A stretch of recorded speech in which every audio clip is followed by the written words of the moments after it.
Cek cek cek cek cek cek cek. Halo sobat Nime, kita gas lagi dah judul barunya. Yuk langsung aja kita gaskan lagi dah Evil Ring-nya. Langsung aja kita gaskan. Mereview sedikit dari Pak sebelumnya. Saat ini Yue dia pun mengikuti sebuah turnamen memperebutkan 3 juta yuan yang mempertemukan 7 peserta dan hanya menyisakan 1 pemenang. Namun di saat-saat akhir Yue akan menyelesaikan pertandingan, tiba-tiba saja dia pun terhenti karena dia merasakan ada kekuatan besar yang datang ke arah dirinya. Dan bersamaan dengan itu juga listrik tiba-tiba saja padam yang membuat pertandingan harus dihentikan. Nomor 1, nomor 4, pertandingan harus dihentikan. Dan kalian kembali dulu ke ruang tunggu, ucap dari seorang panitia. Dan benar kini Yue dia pun kembali menuju ruang tunggu. Namun langkah demi langkah tiba-tiba saja terhenti ketika sosok pria misterius itu muncul tepat di hadapan dari Yue. Sungguh menyedihkan menggunakan Black Ring. Bocah, apakah kau tidak ingin mengucapkan terima kasih kepada penyelamatmu? Ucap dari pria misterius itu yang membuat Yue dia pun bingung. Dan ketika Yue ingin berkata sesuatu, tiba-tiba saja gedebak. Yue dia pun pingsan. Dan melihat Yue yang pingsan, di sini pria misterius itu dia pun membawa Yue. Namun ketika pria ini dia ingin membawa Yue pergi, dia pun coba untuk dapat dihentikan oleh seorang penjaga. Namun hanya dalam satu hentakan kecil, penjaga itu langsung menghantam tembok dengan sangat keras. Dan pemandangan itu pun terlihat oleh mereka yang ada di tempat ini, di mana pria tua ini dia berujar, sepertinya dunia akan segera berubah. Kupikir anak itu adalah kunci perubahan dunia, ucap dari pria tua itu. Dan munculnya mobil mewah di tempat kumuh tentunya menarik perhatian bagi para bandit. Namun ketika para bandit mereka mencoba untuk dapat mendekati mobil itu, di sini mobil itu pun memancarkan petir ungu yang membuat mereka semua pun menyingkir. Dan petir itu juga yang membangunkan Yue dari pingsannya. Yo, kau sudah bangun bocah?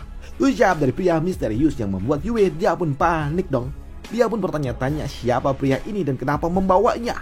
Namun di sini Yue dia juga teringat kalau pria yang ada di depannya ini dapat menggunakan kekuatan spesial elemen petir yang artinya dia bukanlah orang biasa. Yue pun tahu kalau mereka orang-orang yang memiliki kalung silver adalah orang-orang yang suka sekali mempermainkan mereka yang memiliki kalung hitam. Tapi mereka yang mengendalikan elemen adalah eksistensi yang jauh lebih kuat, yang membuat Yue dia pun tahu kalau dia harus kabur. Namun ketika Yue dia ingin kabur, pria ini dia pun memperkenalkan diri sebagai Leo Chuan.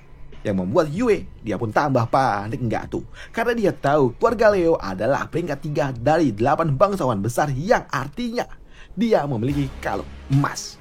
Dan ya, kebenar. Apakah kau pikir kau bisa kabur? Ucap dari Leo. Dan asal kau tahu, nyawamu adalah tanggung jawabku. Chill of Divinity. Dan untuk Chill of Divinity, lebih tepatnya Divinity. Dan untuk Divinity itu sendiri adalah kekuatan legenda yang kekuatannya jauh lebih kuat dibandingkan oleh mereka yang memiliki kalung emas dan mereka disebut sebagai Diventir. Dan untuk mereka yang memiliki kalung Diventir, mereka sangat kuat. Kekuatannya tiada tara karena mereka dapat menghancurkan 100 orang berkalung emas, sosok makhluk yang kekuatannya mendekati kekuatan dewa. Yang membuat Yue dia pun bingung dong, bagaimana bisa dia menjadi anak dari seorang Diventir. Karena yang dia tahu Diventir adalah seseorang yang berasal dari keluarga Leo yang bernama Leo Song. Dan dia adalah kakek buyutku, sambut dari Leo Chuan yang membuat Yue jadi tambah bingung. Jadi apakah aku ini kakekmu? Ucap dari Yue yang membuat Yue dia pun sempat digeplak. Karena sejatinya silsilahnya tidak begitu, ucap dari Leo. Di sini Leo dia pun mengatakan kalau sampai detik ini ada 3 sosok yang memiliki kekuatan dari Diventir, yaitu Leo Songting, Lady Wendy, dan juga satu lagi sosok pria misterius. Dan kau adalah anak dari Lady Wendy. Yang tentunya hal itu juga membuat Yue dia pun bingung dong, bagaimana bisa dia menjadi anak dari seorang dewa. Tapi ketika Yue dia mencoba untuk dapat mengingat akan ibunya, dia pun teringat akan sosok wanita yang sering sekali muncul di dalam mimpinya. Namun melihat ekspresi dari Yue, di sini Leo dia pun paham. Namun saat ini mereka juga tidak bisa berlama-lama di tempat ini karena mereka harus segera mencari tempat yang aman untuk Yue. Apalagi Yue sebelumnya dia telah muncul di acara TV. Dan sebentar lagi jelas Yue dia akan menarik perhatian bagi para orang-orang besar yang ada di kota Heavenly, kota para bangsawan besar. Dan perang besar juga tidak bisa lagi dihindari, ucap dari Leo. yang membuat Yue juga tambah bingung. Namun di sini untuk Leo, dia pun kembali bertanya kepada Yue kenapa dia mengikuti sebuah turnamen itu. Uang sambut dari Yue. Di sini Yue dia pun tahu kalau dia akan dibawa pergi oleh Leo. Tapi sebelum dia pergi, dia juga sempat meminta kepada Leo untuk dapat mengantarkan dirinya ke toko elektronik. Dan dia meminta kepada Leo untuk dapat membantu dirinya membelikan sesuatu yang membuat Leo dia pun bingung dong. Lah, kenapa jadi belanja? Walaupun ya memang pada akhirnya tetap dibayar juga oleh Leo. Di sini Yue dia pun mengatakan kalau dirinya memiliki teman di tempat ini, teman yang sudah tumbuh bersama dengan dirinya sedari kecil. Walaupun memang dia lemah dan juga disabilitas, tapi setidaknya dengan apa yang diberikan oleh Yue dapat membantu teman itu dapat hidup mandiri dan juga mencari pekerjaan yang lebih layak. Dan setelahnya mereka pun kembali pulang. Namun Yue dia juga tahu kalau dia akan pergi bersama dengan Leo. Namun sebelum pergi, dia juga meminta kepada Leo untuk dapat membiarkan dirinya menjelaskan situasinya kepada rekannya dulu sebelum mereka pergi jauh. Dan Leo pun tidak keberatan.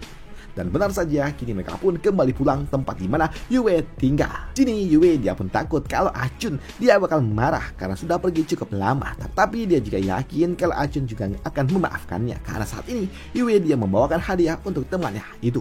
Selain itu juga, Yue juga menantikan ekspresi apa yang akan diberikan oleh rekannya ketika dia mendapatkan tubuh baru. Pikir dari Yue, Achun, bangunlah, lihat aku membawakan sesuatu untukmu, ucap dari Yue sembari membuka pintu. Namun di sini Yue dia pun tersangkut dan melihat lengan dari Achun tepat ada di bawah kakinya. Dan itu membuat Yue dia pun sadar kalau ada yang tidak beres. Apalagi Yue, dia juga mendengar ada suara seseorang di tempat ini yang mengatakan kalau dia telah lama menunggu Yue dari tadi. Dan dia tidak menyangka kalau ternyata dia berhasil menemukan apa yang dia cari di tempat kumuh itu. Dan ini adalah sebuah kehormatan bagi dirinya bertemu dengan Child of Divinity. Namun untuk Yue, dia pun tidak memperdulikan apa yang diucapkan oleh orang itu. Karena saat ini Yue, dia melihat rekannya terbaring di bawah sana. Sedangkan untuk sosok pria misterius ini yang memiliki kalung silver, dia pun akan menangkap Yue. Sedangkan untuk Yue, dia terlihat sangat shock ketika dia melihat Achun terbaring di bawah sana. Dan itu membuat Yue dia pun berlari mencoba untuk dapat menyelamatkan Achun. Tapi sayangnya jelas itu sudah terlambat. Tapi melihat Yue yang justru menangis membuat pria ini dia pun merasa jijik. Apa-apaan nih kau nangis untuk seorang sampah? Tapi untuk Yue tentunya dia pun hanya bisa terdiam ketika dia melihat rekannya terbujur kaku di bawah sana. Tapi melihat Yue yang terdiam dan juga menangis seperti itu membuat pria ini dia pun kesal. Dan dia mengangkat Yue dan menghajarnya dengan cukup keras. Bagaimana mungkin seorang pewaris Divinity lemah seperti itu? Dan untuk Yue dia pun menghantam tembok dengan sangat keras. Dan dia kembali ditarik oleh pria itu dengan kekuatan telekinesis miliknya. Dan dia juga benar-benar kecewa. Apakah mungkin seorang pewaris Divinity memang selemah ini? Sedangkan untuk Yue, dirinya saat ini kena mental. Dia tidak bisa berkata apapun dan tubuhnya juga tidak bisa dia gerakkan. Karena saat ini yang ada di pikiran dari Yue cuman rekannya doang. Nasib dari rekannya ini. Namun karena Yue saat ini dia dicengkram dengan sangat kuat hingga membuat dirinya kehilangan kesadarannya. Dan di alam bawah sadar miliknya, sosok Yue seperti ditarik masuk ke dalam sebuah pintu dan digantikan oleh sosok dirinya yang lainnya. Dan seketika pria silver dia pun terkejut karena saat ini bocah yang ada di depannya tiba-tiba saja kembali bangkit dari pingsannya dan mencengkram tangannya dan langsung memutar tubuhnya dengan sangat kuat dan melemparkannya dengan sangat-sangat keras yang membuat pria ini dia pun shock, kaget ketika tiba-tiba saja dia dihajar seperti ini. Dan dia juga cukup terkejut ketika dia mendapatkan salah satu lengannya juga telah dipatahkan. Dan sosok bocah itu juga kini kembali muncul tepat di hadapan dari pria ini yang membuat pria ini dia pun hanya dapat memohon belas kasih dari Yue. Sembari terus berpikir tentang apa yang sebenarnya terjadi dan bagaimana bisa aura dari bocah itu tiba-tiba saja berubah seperti ini. Ucap dari pria tua itu. Dan tahu kalau berdiam diri hanya akan berakhir dengan kehancuran, membuat sosok pria ini dia pun tidak memiliki pilihan lain selain kembali menyiapkan serangan di tangannya dan langsung kembali mengincar Yue yang ada di depannya.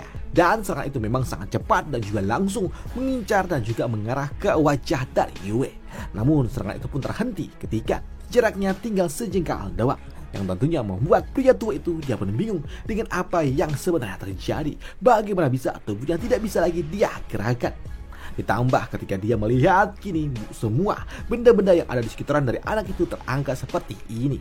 Dia menggunakan telekinesis. Namun sebelum dia menyelesaikan bicaranya, Yue kembali menyerang, melemparkan kembali pria tua itu dengan sangat-sangat keras, kembali menghantam tembok dan disusul dengan semua benda-benda yang ada di dekatnya yang diterbangkan oleh Yue ke arah pria tua itu, yang memaksa pria tua itu dia hanya dapat mencoba untuk dapat melindungi diri. Karena ketika dia telat berpindah sedikit saja, maka tubuhnya benar-benar akan remuk terhantam benda-benda yang telah diterbangkan oleh Yue, yang membuat pria tua itu dia hanya dapat menyesal. Dia menyia-nyiakan kesempatan yang ada sebelumnya, karena sebelumnya dia pikir kalau bocah itu hanya memiliki kalung hitam, dan sadar kalau dia tidak bisa melawan pria tua ini, dia pun memutuskan untuk dapat kabur. Namun ketika dia akan pergi, di sini Leo dia pun menutupi jalannya dengan petir ungu di sekitaran dari tubuhnya. Kau pikir kau bisa pergi setelah kau mengacau? Dasar sampah menyedihkan, ucap dari Yue. Namun melihat sosok yang ada di depannya menggunakan petir ungu dan juga memiliki goresan di wajah serta golden rings, membuat pria tua ini dia pun tahu kalau sosok yang ada di depannya adalah Leo Juan, sosok master kuat yang tak dapat dia sentuh. Namun sebelum melakukan aksi apapun, tiba-tiba saja Yui kembali muncul menggunakan teknik telekinesis miliknya, memaksa tangan pria tua itu untuk dapat menyentuh lehernya sendiri sebelum dia menghancurkannya dan juga membuangnya begitu saja. Setelah melakukan aksinya, di sini Yue dia pun kembali menatap ke arah Leo, yang membuat Leo dia pun berujar, apa wajah? Kau ingin melawanku kah? Namun sebelum menjawab pertanyaan dari Leo, tiba-tiba saja Yue dia pun pingsan. Dan beberapa saat kemudian Yue dia pun terbangun dari pingsannya, dan dia mendapatkan rekannya sudah terbaring kaku di atas kasur, dan dia juga dapat melihat Leo ada di ujung sana. Dan untuk Yue, dia pun dengan tergapa-gapa dia pun mendekati tempat di mana rekannya terbaring dan memeluknya sebelum membawanya pergi dari tempat ini. Yue dia pun membawanya untuk mendapatkan pemakaman yang layak untuk rekannya itu. Di sini Yue dia pun menempatkan Achun di belakang gudang dan hanya bisa bersedih dan dapat melihat kalau saat ini Achun memberikan semangat dari dunia yang telah berbeda kepada Yue dan mengucapkan selamat tinggal. Dan setelah beberapa saat ini Leo dia pun menunggu Yue di dalam mobilnya, dan tak lama setelahnya Yue dia pun muncul dengan muka sembab karena dia habis nangis. Yue juga mengatakan kalau ini semua karena salah dirinya, dan hal itu pun tidak dibantah oleh Leo. Leo mengatakan mungkin saja jika saja Yue dia dekat dengan orang lain lagi, maka hal seperti ini mungkin saja akan terulang kembali. Dan jika kau tidak mau hal ini sampai terulang kembali, maka kau harus menjadi lebih kuat. Tumbuhlah menjadi jauh lebih kuat. Dengan begitu kau bisa merubah takdirmu, bahkan merubah takdir semua orang. Dan sekarang masuklah ke dalam, ucap dari Leo yang akan membawa Yue pergi menuju tempat baru mereka. Dan apa yang akan dilakukan oleh Yue selanjutnya, dan kita pada akhirnya diberitahukan kekuatan yang dimiliki oleh Yue dan juga keluarganya, dan siapa Yue sebenarnya. Dan ini sebenarnya harusnya gabung dengan part pertama biar ada vibes-nya gitu, cuman ya gitulah, gak sempat. Nah, itu aja untuk part kali ini, dan sampai jumpa di part lanjutnya. Bye, thank you.